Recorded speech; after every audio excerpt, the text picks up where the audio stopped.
Comment prendre de meilleures décisions, stratégies pour améliorer vie personnelle et pro. Analyse rapidement, décide avec courage. Bonjour à tous et bienvenue sur ma chaîne. Si vous êtes passionné par le développement personnel, les finances, la philosophie ou la psychologie, vous êtes au bon endroit. Ici, je résume pour vous les livres les plus intéressants et utiles, afin de vous aider à grandir et à atteindre vos objectifs. N'oubliez pas de vous abonner et d'activer la cloche pour ne rien manquer de mes prochaines vidéos. L'analyse rapide, Décision audacieuse est un livre de Damon Zahariad qui explore la manière dont nous prenons des décisions et l'impact que cela peut avoir sur notre vie. Des choix les plus insignifiants aux décisions majeures, chaque choix compte. Chaque jour, nous faisons des choix. À quelle heure se lever, comment s'habiller, quoi manger pour le petit déjeuner. Ces petites décisions semblent anodines, mais elles façonnent aussi notre quotidien. Et puis, il y a les décisions plus importantes, comme changer de travail ou choisir une école pour son enfant, qui peuvent orienter tout notre avenir. Ce qui est intéressant, c'est que beaucoup de nos décisions sont prises de façon intuitive, guidées par nos émotions. Par exemple, choisir entre une salade ou une pizza pour le dîner est souvent une impulsion émotionnelle. Mais pour les questions plus sérieuses, les émotions peuvent nous jouer des tours. Il est donc essentiel de comprendre que les décisions clés devraient s'appuyer non seulement sur nos émotions, mais aussi sur la logique. Nos valeurs morales jouent également un rôle essentiel. Lorsqu'une décision est en phase avec vos valeurs, vous vous sentez plus sûr de votre choix. Même si le résultat n'est pas celui que vous attendiez, il est plus facile d'accepter les conséquences, car la décision a été prise en accord avec vos convictions profondes. Toute décision implique des compromis. Choisir une option signifie renoncer à une autre, c'est le coût du choix. Par exemple, si vous optez pour une salade au dîner, vous renoncez au plaisir gustatif de la pizza, mais vous gagnez en bien-être. Comprendre ces compromis aide à prendre des décisions plus réfléchies et éclairées. Et vous, comment prenez-vous vos décisions importantes? Vous fiez-vous à votre intuition ou préférez-vous analyser chaque option en détail? Les obstacles à la prise de décision sont nombreux, et chacun d'eux influence nos choix. Le premier obstacle, ce sont les émotions incontrôlées. Les émotions sont importantes, car elles nous permettent de ressentir que nous agissons selon notre volonté. Cependant, lorsqu'elles échappent à notre contrôle, nous risquons de surestimer les conséquences d'une décision, ou même de rester inactifs. Réfléchissez, vos émotions vous empêchent-elles souvent d'agir? Un faux sentiment d'urgence est un autre obstacle. Parfois, la situation demande une réaction immédiate, mais le plus souvent, nous avons le temps de réfléchir. Il est important d'utiliser ce temps pour évaluer toutes les options possibles et leurs conséquences. Le prochain obstacle est la procrastination. Parfois, nous reportons les décisions par crainte de la responsabilité ou de la complexité du choix. Cela entraîne une perte de temps, par conséquent, des opportunités manquées. La procrastination peut être utile uniquement si la situation s'éclaircit avec le temps, mais bien souvent, elle nous dessert. Vous arrive-t-il souvent de procrastiner quand il s'agit de prendre une décision importante? Un excès d'optimisme peut aussi devenir un obstacle. L'optimisme est une belle qualité qui encourage les nouveaux départs. Cependant, il ne faut pas qu'il vous aveugle. Par exemple, lorsqu'on lance une entreprise, il est essentiel de rassembler autant d'informations que possible et d'analyser à la fois les scénarios positifs et négatifs. Considérer tous les facteurs aide à minimiser les risques. La peur de perdre peut également freiner nos choix. Souvent, la crainte de perdre ce que nous possédons déjà est plus forte que notre désir de réussir.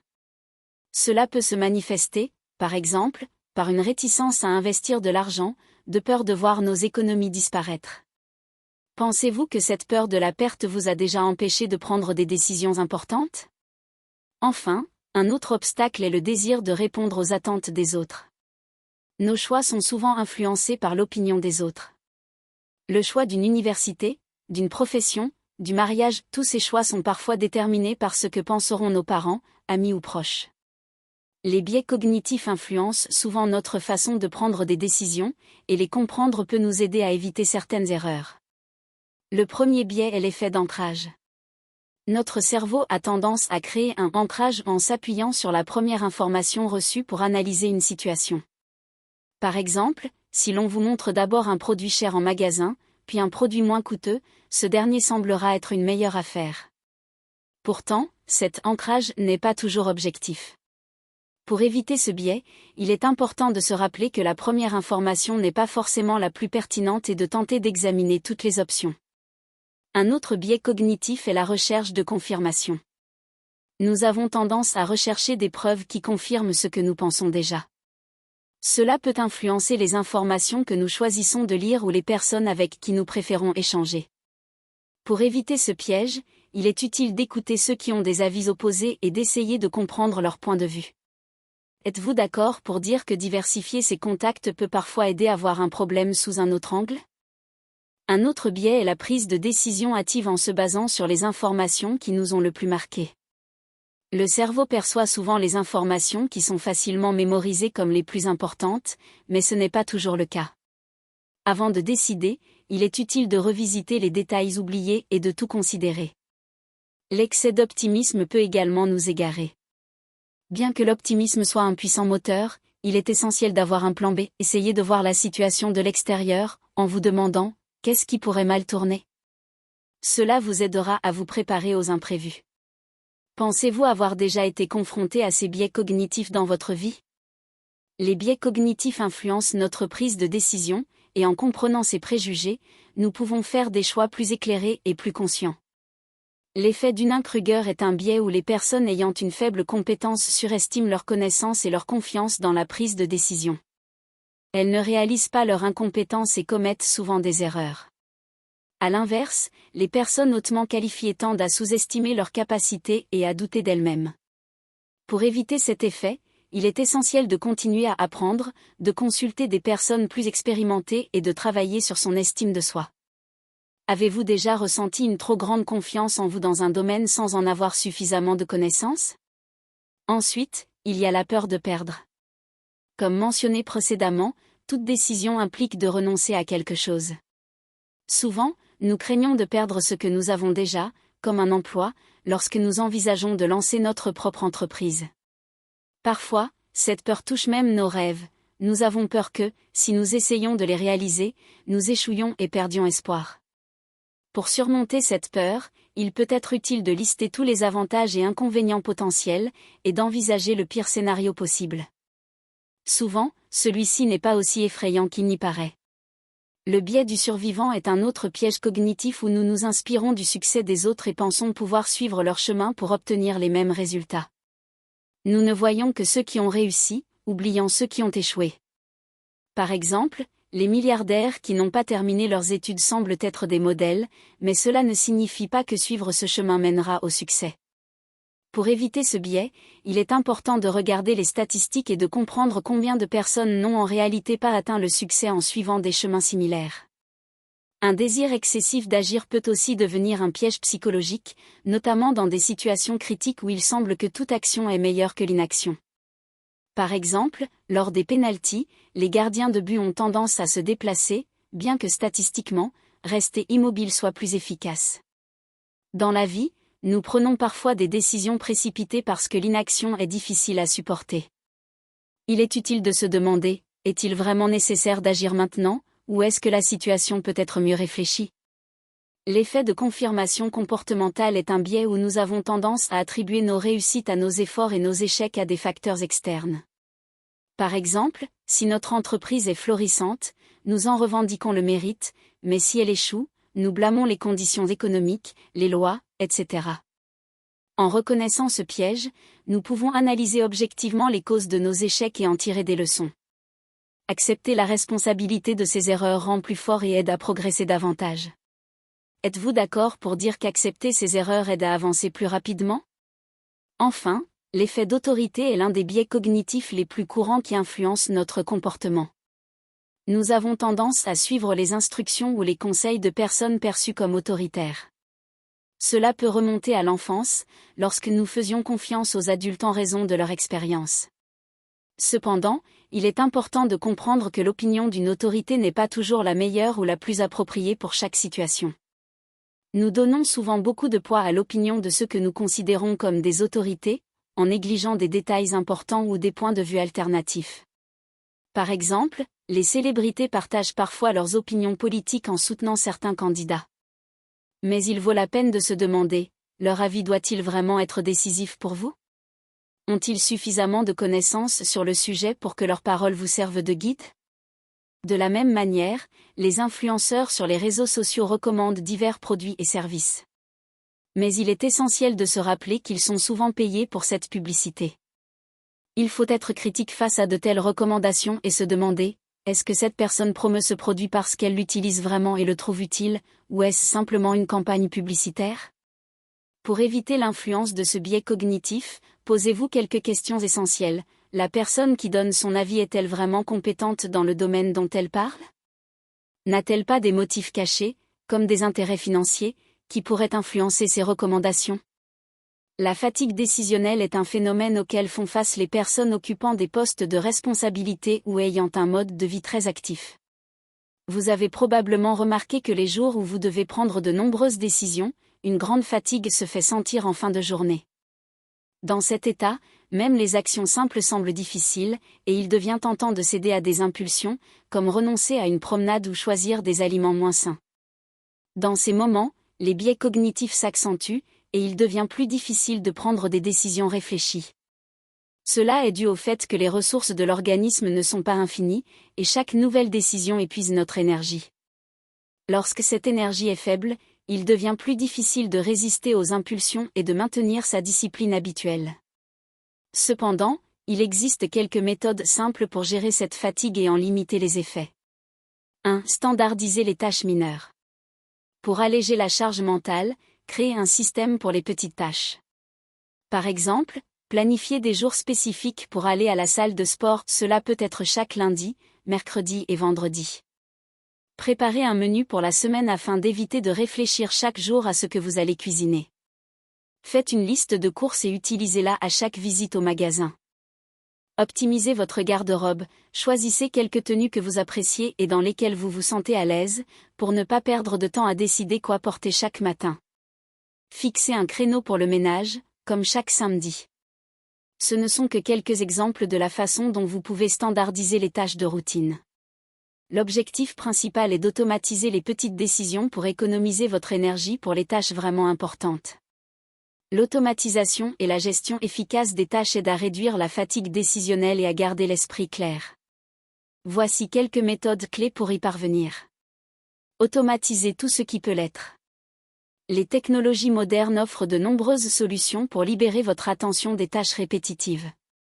Configurez des rappels dans votre calendrier pour les réunions et événements réguliers afin de ne pas avoir à tout retenir en permanence. Automatisez le paiement des factures via le service bancaire en ligne, cela vous épargnera la peine de vous en souvenir chaque mois. Même les tâches domestiques peuvent être simplifiées, un aspirateur robot, un lave-vaisselle, servez-vous de ces outils pour économiser du temps et de l'énergie pour les tâches plus importantes. L'automatisation des processus quotidiens allège la charge mentale et vous permet de préserver vos ressources pour les décisions réellement significatives. Fixez des priorités. Commencez votre journée par les tâches les plus importantes, celles qui demandent le plus de concentration.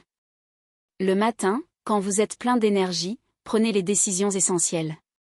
Laissez les tâches secondaires pour plus tard, quand votre énergie commence à diminuer. Organiser vos tâches par ordre de priorité permet d'éviter de gaspiller les meilleures heures de la journée sur des détails, alors que les tâches importantes restent en attente. Ne prenez pas de décision le ventre vide. L'état de votre corps influence la qualité de vos décisions. Si vous avez faim, votre énergie est plus basse et les biais cognitifs peuvent avoir un effet considérable sur votre comportement. Avant de prendre une décision importante, mangez quelque chose de nourrissant pour recharger vos ressources. Cela améliorera vos capacités d'analyse et réduira le risque d'erreur. Apprenez à dire non. Lorsque les gens sont habitués à votre disponibilité constante, ils peuvent en abuser. On peut vous demander de l'aide même lorsqu'elle n'est pas vraiment nécessaire, ou pour des tâches qui pourraient être effectuées autrement. Par exemple, on peut vous solliciter pour un déménagement alors qu'il existe des entreprises spécialisées, ou vous demander sans cesse d'effectuer des tâches qui ne font pas partie de vos responsabilités. En apprenant à dire non, vous pourriez rencontrer un certain mécontentement, mais cela vous aidera à préserver vos ressources pour des tâches plus importantes. Avec le temps, les gens comprendront que vous avez le droit de défendre vos propres intérêts et de refuser les demandes qui sont excessives. Aux 5 méthodes proposées par l'auteur du livre, j'ajoute mes 3 conseils basés sur mon expérience personnelle, que je considère essentiels pour une prise de décision efficace et le maintien de votre énergie. Dormez suffisamment. Déterminez combien d'heures de sommeil vous sont nécessaires pour un repos complet et essayez de respecter ce rythme chaque jour. L'idéal est d'avoir une heure fixe pour aller au lit et se lever, même le week-end. Évitez de rester éveillé trop tard, couchez-vous avant minuit et levez-vous avant 8 heures. Le sommeil est la base de notre santé, influençant notre niveau d'énergie et notre capacité de réflexion. Sans un repos adéquat, votre cerveau sature, ce qui impacte négativement la prise de décision. 2. Faites attention à votre alimentation. Une alimentation riche en fruits, légumes, viande, poissons et produits laitiers apportera à votre corps les vitamines et minéraux nécessaires. Évitez autant que possible les aliments malsains, l'alcool, l'excès de café et les boissons gazeuses. Ne vous laissez pas aller aux excès et prenez votre dîner quelques heures avant de vous coucher. Une bonne alimentation ne contribue pas seulement à la santé physique, elle vous donne l'énergie nécessaire pour accomplir vos tâches et prendre des décisions éclairées. Quand le corps est en bonne santé, on se sent mieux, et notre humeur ainsi que notre motivation s'améliore. 3. Ne prenez pas les décisions des autres. Souvent, avec de bonnes intentions, nous assumons la responsabilité de décisions qui devraient être prises par d'autres. Par exemple, on peut se retrouver à chercher un appartement pour un ami qui se plaint du prix de son loyer, ou à élaborer un programme d'entraînement pour une mère souffrant de douleurs articulaires. Nous pouvons même perdre du temps le matin à essayer de réveiller un fils adulte pour qu'il ne rate pas ses cours. La vérité est qu'en résolvant les problèmes des autres, on leur offre une solution temporaire, sans leur permettre de développer les compétences nécessaires pour gérer ces situations par eux-mêmes à l'avenir. Souvent, ils n'avaient même pas besoin de notre aide, cela crée simplement une illusion de participation. Laissez votre fils arriver en retard en cours pour qu'il en comprenne les conséquences. Donnez à votre mère la possibilité de s'occuper de son propre programme d'entraînement. Reconnaissez que votre ami est capable de trouver un appartement par lui-même, si cela est vraiment important pour lui. Rendez la responsabilité des décisions à leur véritable propriétaire, cela aidera non seulement vous-même, mais aussi ceux que vous essayez d'aider. Examinons maintenant 17 stratégies pour prendre des décisions plus efficaces. Vous pouvez utiliser toutes ces stratégies ou seulement certaines d'entre elles. Choisissez ce qui fonctionne pour vous et testez différentes approches. Stratégie numéro 1. Définissez le résultat que vous souhaitez obtenir. Vos objectifs doivent être sincères, c'est-à-dire qu'ils doivent vous appartenir et non être imposés par votre entourage. Ils doivent être réalistes et logiques pour vous orienter efficacement vers l'avant. La définition d'un résultat attendu vous aidera à choisir les domaines d'action et les ressources nécessaires, ainsi qu'à orienter vos actions. Vos objectifs doivent refléter vos valeurs. Imaginez le résultat que vous souhaitez obtenir. Cette vision deviendra votre motivation. Repassez-la dans votre esprit chaque jour pour affiner ce que vous faites. Posez-vous des questions importantes. Pourquoi voulez-vous vraiment atteindre cet objectif? Jusqu'où êtes-vous prêt à aller pour l'atteindre? Le prix que vous êtes prêt à payer correspond-il à vos valeurs? Par exemple, si vous visez une progression de carrière et réalisez que cela impliquera de travailler 12 heures par jour, êtes-vous prêt à sacrifier du temps avec votre famille? En répondant à de telles questions, vous comprendrez mieux dans quelle mesure vos objectifs correspondent réellement à vos désirs et priorités. Stratégie numéro 2. Diminuez votre tendance à éviter les risques. Vous êtes-vous déjà demandé pourquoi vous reportez souvent des décisions? Souvent, c'est par peur de perdre quelque chose, du temps, de l'argent, des relations, ou même un rêve que vous craignez de briser en tentant de le réaliser. Cependant, si vous savez qu'une décision doit être prise et que l'inaction pourrait avoir des conséquences plus graves qu'une erreur, il est temps de changer de perspective. Par exemple, si l'école de votre enfant ne vous satisfait pas et que vous envisagez d'en changer, mais que vous craignez que la nouvelle école ne réponde pas à vos attentes, considérez la situation sous un autre angle. Quels avantages pourriez-vous obtenir et qu'est-ce que vous risquez de perdre? En laissant votre enfant dans une école à faible niveau éducatif et avec des difficultés de socialisation, vous ne changez rien. En revanche, si vous visitez plusieurs autres écoles et recueillez des avis, vous réduisez considérablement le risque d'erreur. Même en cas d'échec, vous gagnerez en expérience et saurez mieux comment agir à l'avenir. Le point essentiel est que vous n'avez rien à perdre, mais beaucoup à gagner. Personnellement, je pense que le risque de perturber un enfant en changeant d'école n'est pas comparable à celui de le laisser dans un environnement inadéquat, ce qui pourrait mener à une habitude de travailler dans des lieux qui ne lui plaisent pas. Limiter les informations pessimistes et les prévisions apocalyptiques. Les médias ont souvent tendance à exagérer le négatif, ce qui peut susciter de l'anxiété et du pessimisme.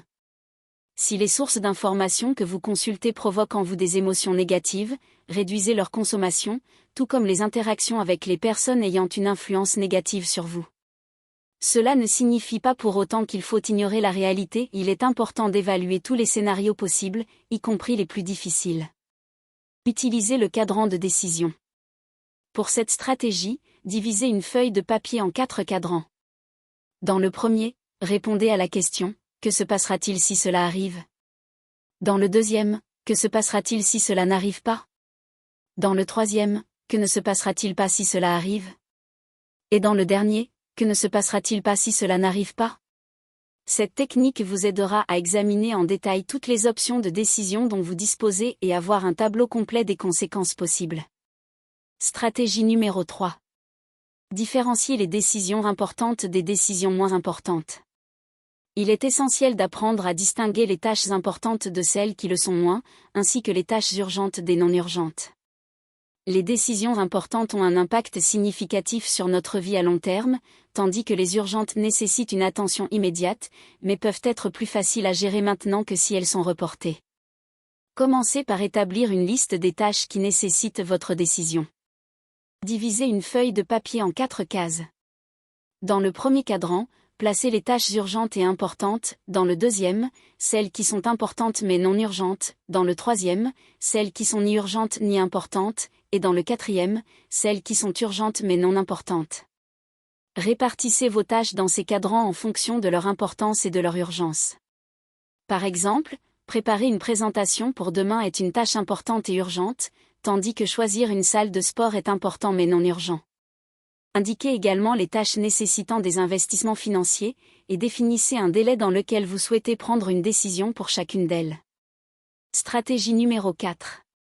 Limitez le temps consacré à la prise de décision. Personne ne peut prédire l'avenir, et il y a toujours un risque d'erreur, peu importe la minutie de votre analyse. Si vous remarquez que vous procrastinez, imposez-vous des limites de temps. Cela vous permettra de vous concentrer sur les tâches réellement importantes et de prendre des décisions en temps voulu. Appliquez cette limite de temps non seulement aux décisions importantes, mais aussi aux petites décisions. Par exemple, ne consacrez pas plus de 3 minutes au choix du dîner. Cette approche vous aidera à gérer plus efficacement les décisions mineures. Stratégie numéro 5. Réduisez le nombre d'options pour prendre une décision. Avoir beaucoup d'options peut sembler avantageux, mais cela conduit souvent à une surcharge. Cela se voit particulièrement dans des situations où il y a trop de choix, comme dans le domaine des investissements. Au lieu de consacrer un temps énorme à analyser chaque option, limitez-vous à des choix stables et moins risqués si vous êtes débutant dans ce domaine. Dressez la liste de toutes les options de décision qui s'offrent à vous et vérifiez si elles sont en accord avec vos valeurs et vos objectifs de vie. Évaluez si toutes ces options sont vraiment pertinentes en ce moment. Éliminez les options complexes ou confuses. Souvent, les solutions les plus simples sont les plus efficaces. Moins vous aurez d'options à analyser, plus il sera facile de prendre une décision. Stratégie numéro 6. Évaluez les risques et les opportunités. Il vous faudra souvent choisir entre agir et ne pas agir. Par exemple, acheter un nouveau téléphone ou s'en passer, déménager dans un autre pays ou rester là où vous êtes. C'est un choix entre faire ou ne pas faire. Supposons qu'un nouveau modèle de téléphone soit sorti, et que vous envisagiez de l'acheter, mais que votre téléphone actuel vous satisfait parfaitement. Voyons ensemble les avantages et les inconvénients de l'achat d'un nouvel appareil. Avantages. Le nouveau téléphone sera plus rapide. La batterie sera meilleure. Le téléphone sera plus moderne. Inconvénients. Cela représente une dépense importante. Le téléphone sera obsolète dans 1 an. Le temps nécessaire pour transférer les données et configurer les applications. Évaluons maintenant chaque point sur une échelle de 5 points. Le téléphone sera plus rapide 1 point, car le téléphone actuel convient parfaitement. La batterie sera meilleure 1 point, car il n'y a pas de problème avec l'autonomie. Le téléphone sera plus moderne 1 point. Total, 3 points en faveur de l'achat. Évaluons maintenant les inconvénients. Dépenses importantes, 3 points. Obsolescence dans 1 an, 3 points. Temps pour le transfert de données, 1 point. Total, 7 points, contre l'achat. Conclusion, acheter un nouveau téléphone n'est pas justifié pour le moment, car les inconvénients l'emportent sur les avantages. Cette stratégie est particulièrement utile dans les situations où il y a un choix à faire ou non. Il est important d'analyser soigneusement les avantages et les inconvénients, en évitant de combiner différents arguments en un seul point.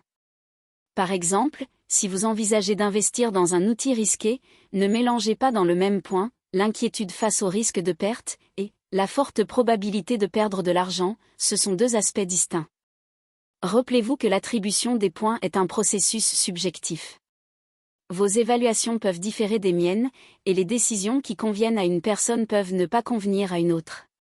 Stratégie numéro 7. Créez une liste de critères pour évaluer vos décisions.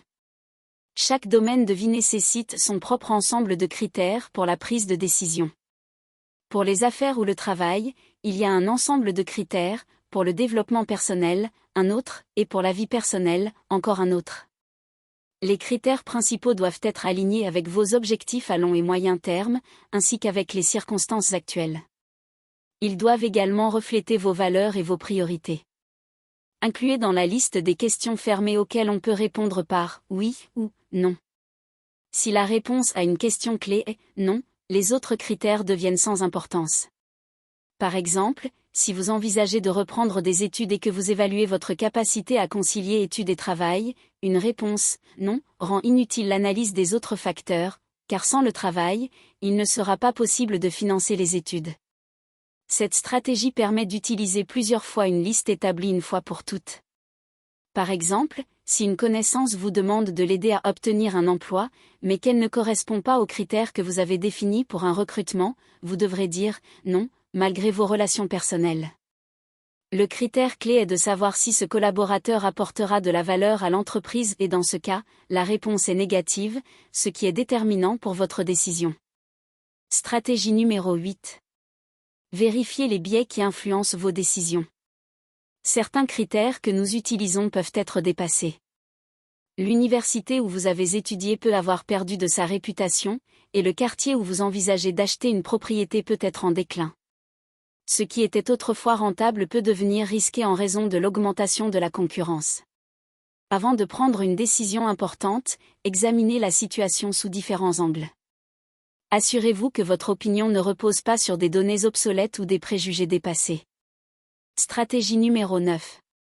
Abandonnez les décisions prises à tort par le passé. Quand nous prenons une décision, nous passons par un processus de réflexion qui nous conforte dans notre choix. Cependant, il est difficile d'admettre qu'un choix était erroné. Souvent, même lorsque les résultats ne sont pas à la hauteur des attentes, nous persistons pour ne pas reconnaître notre erreur. Par exemple, après avoir investi dans des actions d'une entreprise dont la valeur diminue constamment, nous continuons d'espérer des bénéfices tout en subissant des pertes. Ou bien nous avons ouvert un café dans un mauvais emplacement, et même s'il peine à rester à flot, nous continuons d'y injecter de l'argent. Dans ces cas, il est crucial d'abandonner l'idée que les décisions passées vous obligent à persister. Imaginez que ces décisions n'influencent pas le présent et prenez de nouvelles décisions qui corrigent les erreurs du passé. Chaque décision devrait comporter un mécanisme de retour d'information. Évaluez les résultats, si ceux-ci ne répondent pas aux attentes, soyez prêt à prendre de nouvelles décisions en fonction de la situation actuelle. Stratégie numéro 10. Filtrez les informations. Dans le monde moderne, nous sommes entourés d'une quantité massive d'informations, et il est souvent nécessaire de se protéger de leur excès plutôt que de chercher de nouvelles données. Un cerveau surchargé d'informations cesse de les traiter et de les analyser efficacement. Pour éviter cela, commencez à filtrer l'information que vous consommez.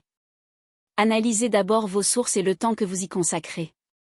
Ensuite, évaluez dans quelle mesure cette information correspond à vos objectifs, valeurs et priorités. Chaque type d'information a une fonction particulière, et même le contenu divertissant a sa place. Cependant, il est important d'évaluer de manière critique combien de temps vous passez à le consommer et quelles sources vous choisissez. Il est possible que vous puissiez vous tourner vers des sources plus qualitatives et autorisées, en vous débarrassant de celles qui ne sont pas utiles. Certains types d'informations peuvent même avoir un effet négatif sur votre humeur. Par exemple, les nouvelles ou les réseaux sociaux où la vie réussie des autres peut provoquer chez vous un sentiment d'échec. Cela s'applique également aux interactions avec les autres, essayez de minimiser les contacts qui ne vous apportent aucune valeur utile ou émotionnelle. En libérant votre esprit de l'information inutile, des préoccupations et des angoisses, vous serez en mesure de prendre des décisions plus conscientes et efficaces dans votre vie quotidienne. Stratégie numéro 11. Utilisez des modèles cognitifs pour prendre des décisions. Lorsque vous commencez une nouvelle entreprise, vous avez deux approches possibles. Vous pouvez vous concentrer sur les étapes actuelles ou commencer directement par analyser les problèmes potentiels. Par exemple, si vous avez décidé d'investir dans des actions, vous pouvez regarder les entreprises avec des actions en hausse, ou choisir une autre voie, examiner les entreprises avec des actions en baisse et analyser pourquoi cela s'est produit. Après tout, quelqu'un a aussi investi dans ces entreprises. Cette approche permet de prévoir les échecs potentiels et d'éviter les erreurs. L'un des modèles cognitifs intéressants est l'analyse de second ordre, qui aide à identifier des causes et des conséquences plus profondes. Par exemple, que se passerait-il si vous frappiez quelqu'un dans la rue? Les conséquences évidentes seraient qu'il pourrait riposter ou appeler la police. Mais la conséquence de second ordre serait l'enquête policière, ce qui pourrait entraîner des problèmes au travail. L'analyse de troisième ordre, la perte d'emploi pourrait entraîner des difficultés financières, ce qui à son tour pourrait menacer votre capacité à payer votre prêt immobilier. Stratégie numéro 12. Vérifiez si vos décisions sont en accord avec vos valeurs. Pour que cette stratégie fonctionne, il est nécessaire de dresser une liste de vos valeurs, en les classant par ordre d'importance, de celles les plus significatives aux moins importantes. Nous sommes tous convaincus que nous vivons selon nos valeurs, mais souvent nous ne réalisons pas que, dans la pratique, ce n'est pas toujours le cas, tant que nous n'avons pas la liste sous les yeux. Supposons que vous placiez la santé en priorité. Cela signifie que lorsque vous ne vous sentez pas bien, vous restez chez vous et ne allez pas au travail. Ou si votre enfant est malade, vous choisissez sa santé plutôt que les connaissances qu'il pourrait acquérir s'il allait à l'école. Dans mon cas, la santé est en première position, la famille en deuxième, et les finances en troisième. Ainsi, si j'ai le choix entre un travail bien rémunéré qui ne laisse pas de temps pour la famille et un travail moins rémunéré mais plus équilibré, je choisirai celui qui me permettra de passer plus de temps avec mes proches. Bien sûr, il y a des moments où l'on doit faire des sacrifices par rapport à ses valeurs. Mais ces décisions se reconnaissent toujours à l'arrière-goût qu'elles laissent, un sentiment de mécontentement ou d'inadéquation qui ne disparaît même pas avec le temps. Stratégie numéro 13. Créer un environnement propice aux bonnes décisions. Cette stratégie fonctionne très bien dans différents domaines, personnels comme professionnels. Imaginez que vous n'ayez pas de nourriture malsaine à la maison, et que pour manger quelque chose de mauvais pour la santé, vous deviez vous habiller et sortir faire des courses. La probabilité que vous choisissiez une alternative saine, déjà disponible, augmente. De même, si votre entourage est composé de personnes qui s'investissent dans le développement personnel, qui apprennent et mènent une vie saine, vous commencerez à adopter leurs habitudes. L'environnement dans lequel vous vous trouvez a une grande influence sur vos décisions. Créez donc un espace qui favorise l'atteinte de vos objectifs et qui soit aligné avec vos valeurs. Stratégie numéro 14. Le principe de suffisance raisonnable. L'idée de ce principe est de se contenter d'une bonne décision, sans courir après la perfection.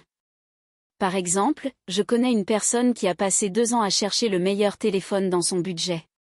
Elle se réjouissait lorsque les prix baissaient et suivait leur évolution chaque jour.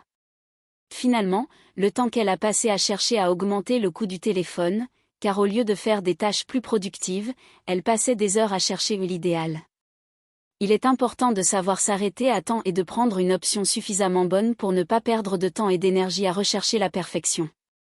Stratégie numéro 15. Parfois, faites confiance à l'intuition experte. Lorsque nous faisons un choix, la logique et l'analyse sont des outils importants. Mais il existe aussi ce phénomène qu'on appelle l'intuition experte. Si vous avez déjà de l'expérience dans un domaine particulier, il est possible que vous ressentiez ce fameux sixième sens. Si celui-ci vous alerte sur quelque chose, il vaut la peine de prêter attention. L'intuition basée sur l'expérience peut parfois indiquer la bonne décision plus rapidement que de longues réflexions. Stratégie numéro 16. La règle des 3 dizaines. Parfois, les décisions nous semblent complexes et importantes. Dans ces moments-là, il est utile d'appliquer la règle des 3 dizaines. Imaginez comment vous vous sentirez 10 minutes après avoir pris votre décision. Ensuite, réfléchissez à ce que vous ressentirez dans 10 mois. Et enfin, imaginez ce que vous penserez de votre décision dans 10 ans. Cela aide à prendre du recul et à voir la situation sous un autre angle, afin de réaliser à quel point la décision est réellement importante sur le long terme. Stratégie numéro 17. Demandez des conseils. L'étude de l'information et la consultation d'experts sont importantes, mais parfois, il peut être utile de demander l'avis de quelqu'un qui n'est pas un professionnel dans le domaine concerné. Une telle personne peut offrir un regard neuf, sans être limitée par des connaissances spécifiques, et vous aider à voir la problématique sous un autre angle. Cela ressemble un peu à l'effet du passager, où nous pouvons facilement parler de nos problèmes à un inconnu, et son conseil se révèle être étonnamment utile. N'hésitez donc pas à demander l'avis de ceux qui ne sont pas experts dans votre domaine, leurs perspectives peuvent parfois être précieuses. Le livre offre de nombreux conseils pratiques pour prendre des décisions qui peuvent aider tant dans la vie personnelle que professionnelle. L'auteur souligne l'importance de la flexibilité mentale, de la capacité à analyser les erreurs et à ajuster nos actions en fonction des circonstances.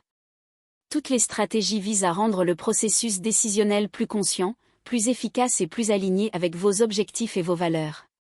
Ces méthodes non seulement aident à mieux comprendre vos actions, mais favorisent aussi le succès à long terme, que ce soit pour améliorer la qualité de votre vie ou atteindre vos objectifs professionnels. Le livre nous rappelle que chaque erreur est une opportunité de croissance et que notre environnement et nos valeurs internes jouent un rôle clé dans les décisions que nous prenons. Si vous avez aimé cette vidéo, n'oubliez pas de regarder mes autres vidéos où je partage des conseils utiles et des critiques de livres intéressants. Abonnez-vous à ma chaîne pour ne pas manquer les prochaines vidéos.